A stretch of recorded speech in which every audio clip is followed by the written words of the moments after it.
in Twice Dead. She mentioned him a couple times. Now you're about to meet him. A sickly green light flashed through the air.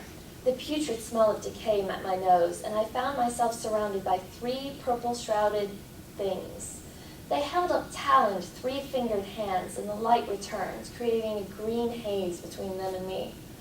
I jumped to my feet and tried to back up, but the thin haze of light was behind me as well. A solid barrier forming a cage. What kind of monster was I dealing with? I couldn't take anything else bizarre. A scream bubbled up from my throat and ricocheted off the brick walls.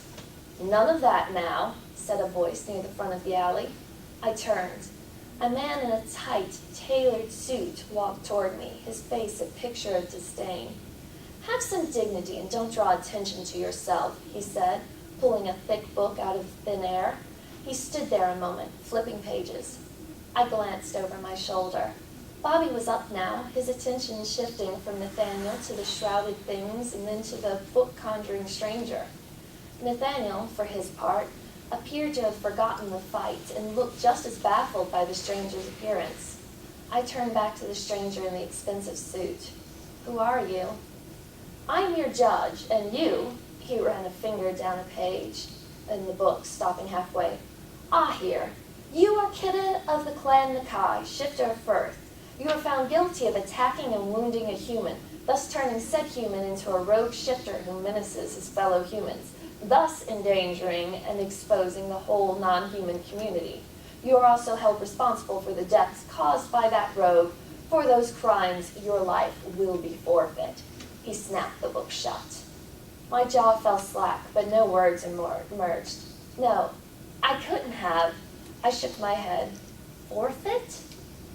Bobby rushed forward. "That's not the way of our kind." The judge flicked his wrist, and Bobby slammed into the wall a few feet away. "This does not concern you." Bobby's limp form slid down the wall to land in a heap. I stifled another scream. "Kill her," the stranger commanded. The creatures surrounding me slid through the barrier. "Wait, don't I get a defense or a last request or anything?" Sorry, hope isn't cooperating. "We could make a deal," one of the creatures offered. Its voice crashed through my brain like a jackhammer. I wasn't sure which of the 3 had spoken. I glanced between them. Cowls covered their faces, and I was glad for that. I had the feeling I didn't want to see what they actually looked like. "What kind of deal?" I asked. "No, no deals," the judge yelled. Under his breath, he added, "I hate working with demons." "Your soul," said the demon, and it made an awful sound that might have been a laugh. "Or in your case, souls. We will even grant you immortality." I stared. Demons wanting souls. How original. I had never been sure there was such a thing as a soul, but now that I knew, I didn't want to give mine to these things. Life couldn't be worth whatever they planned. The judge's cheeks flushed, his knuckles whitening around the book. "You will kill her? No deals with this one. I have been tracking her for months. No deal." "One young woman that hard to find?" Nathaniel emerged from the shadows.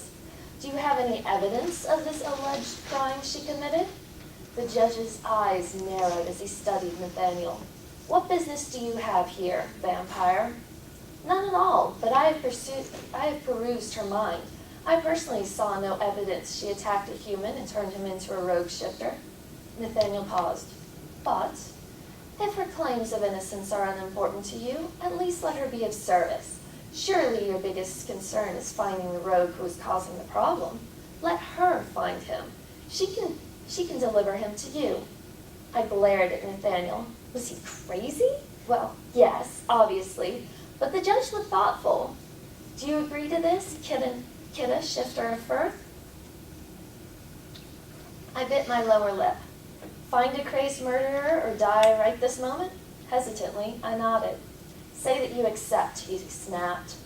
My voice didn't want to work at first, but I finally got out my acceptance. The judge's lips carved a smile across his face, and he turned to the demons. "I banish you," he said, and waved his well-manicured hands in a dismissive gesture. A flash of light and the 3 demons were gone, as well as the barrier holding me. I ran toward Bobby's crumpled form, but the judge intercepted me halfway. With a hand twisted in my hair, he pulled me backward. His other hand fumbled with my sweater. He pressed his palm into the small of my back, and torrents of pain washed through me. You will mention this to no one. He let me go, and I fell on my hands and knees in the snow. You have 2 nights, Kidda, shifter of Firth. Bring me the one responsible for these murders, or you, and your 2 friends here, belong to me and my justice. He turned and took a step back as I tried to focus past the pain. Do not think you can run or hide. I can find you anywhere now. 2 nights.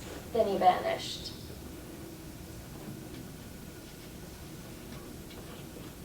That was the judge.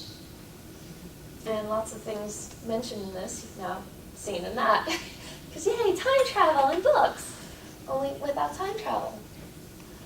So, now we need to ask questions. They're 2 very